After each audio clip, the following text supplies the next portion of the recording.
ये है खबरों की खबर और आप देख रहे हैं खबरों की खबर। दादा एक फोटो घ्यायचा सन्माननीय सगळे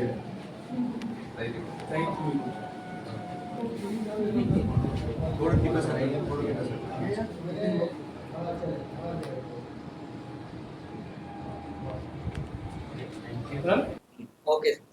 सर क्या कहेंगे आज समाजनगर महानगर पालिका में कॉप नंबर सर्टिफिकेट से नवाजा गया महबूब साहब और कमिश्नर साहब के हाथों से, तो आपकी पार्टी के कितने लोग कॉप नंबर बने उस बारे में बताइए। भारतीय जनता पार्टी छत्रपति संभाजीनगर महानगर पालिका में भारतीय जनता पार्टी के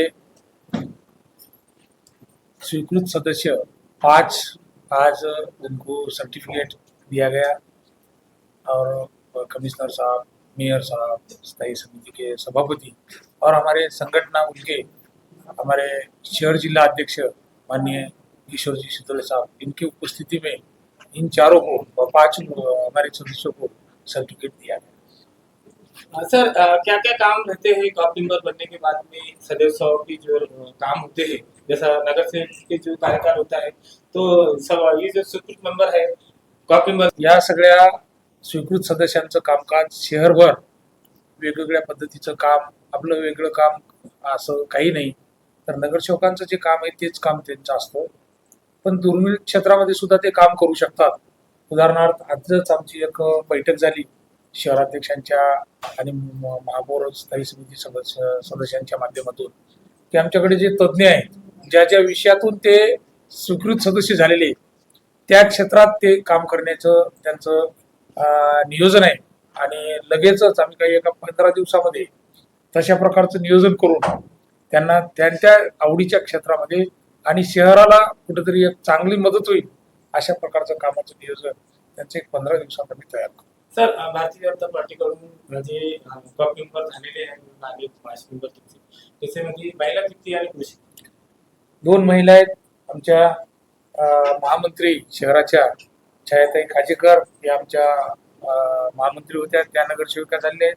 अमृताताई पालुतकर आमच्या पदाधिकारी माजी महामंत्री, त्याचबरोबर नगरसेवक आमचे 3 पुरुषामध्ये गोकुळजी मलके, विजयसिंगजी झाला आणि हर्षवर्धनजी कराड असे आमचे 5 सदस्य आहेत। सर आमचे जे हर्षवर्धन कराड सर आहेत ते तरुण आहे आणि कराड सर त्यांचे मुलं आहे, तर त्यांना अभिनंदन शुभेच्छा कसे देणार?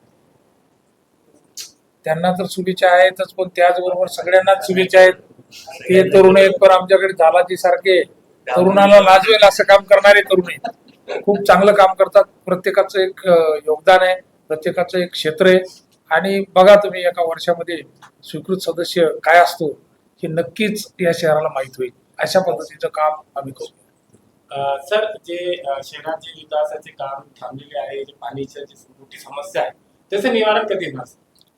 तुम्ही आता पाहताय दररोज पेपरला माननीय आपले या अगोदरचे आयुक्त जी श्रीकांत साहेब आता योगायोगाने ते विभागीय आयुक्त आहेत आणि आपल्या पाणी पुरवठ्याच्या योजनेचे प्रमुख आहेत। खूप चांगलं काम चालू आहे। काही दिवसामध्येच शहरामध्ये पाणी येईल आणि पाणी हा प्रश्न खूप दिवसाचा होता, त्या प्रश्नाला व्यवस्थित आपण आता जी योजना आहे माननीय नामदार अतुलजी सावे साहेब यांच्या माध्यमातून 1680 कोटी रुपये आणि अमृत योजनेतून केंद्रीय मंत्री डॉक्टर भागवत कराड साहेब यांच्या माध्यमातून जो पैसा आला त्या पैशाच्या माध्यमातून ही योजना पुरवठा व्यवस्थित होईल। मागच्या काळामध्ये जे 2.5 वर्ष गेले त्या 2.5 वर्षाच्या काळामध्ये ही योजना थांबल्यामुळं ही एवढे दिवस लागले, अन्यथा ही आतापर्यंत शहराचा पाण्याचा प्रश्न तेव्हाच सुटला असता, पण आता काही दिवस अगदी वर्ष नाही काही दिवस राहिले, महिने आणि काही दिवस आपल्याला हे पुरवठा करण्यासाठी सर आणि पुरवठा चांगला। सर आपकी एक सभागृह नेता है, आपकी भी नगर सेवक है, पर जो है तो शहर में पानी का बहुत बड़ा मसला है, जो 10-12 दिन में जो पानी आ रहा है, कचरे का मसला है, तो आप एक सभागृह नेता है, सभागृह नेता होने के वास्ते क्या कोशिश करेंगे कि पानी शहर वासियों को 2-4 दिन में मिले? बिल्कुल, अभी जो मैं बताया आपको कि जसं आमच्या नेत्यांनी जो निधी आणला त्या निधीच्या माध्यमातून आज आमचे महापौर, स्थायी समिती सभापती आणि सर्व नेतृत्व पाणी पुरवठ्यावर माननीय राज्याचे मुख्यमंत्री फडणवीस साहेबांनी विशेषतः छत्रपती संभाजीनगर शहराला इतका मोठा निधी दिलेला आहे, एवढं मोठं काम आहे की 2051 ची लोकसंख्या गृहीत धरून ती पाणी पुरवठा योजना चालू आहे. पाण्याच्या टाक्या, त्यांचं वेगवेगळ्या पद्धतीची वितरण व्यवस्था, 2700 किलोमीटर शहरामध्ये पाणी पुरवठ्याची लाईन होणार आहे. खूप चांगलं काम आहे. तुम्ही जे म्हणता शहरवासियांना लवकर पाणी मिळायला पाहिजे, डे टू डे पाणी मिळायला पाहिजे, हे मोठं काम आहे. ते काम बरंच होत आलंय. काही झाल्याच्या नंतर तुम्ही जे म्हणताय तो प्रश्न विचारलाच जाणार नाही.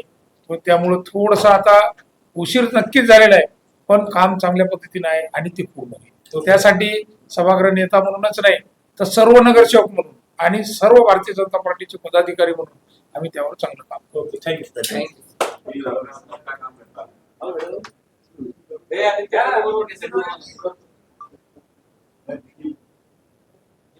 भारतीय जनता पार्टीचा जय श्रीराम. जय श्रीराम.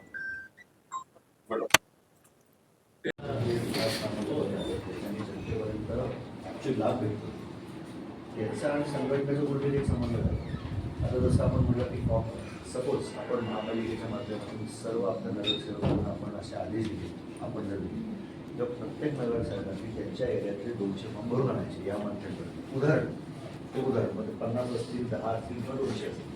त्याच्याने काय होईल, नगरसेवकाच्या माध्यमातून संघटनेच्या माध्यमातून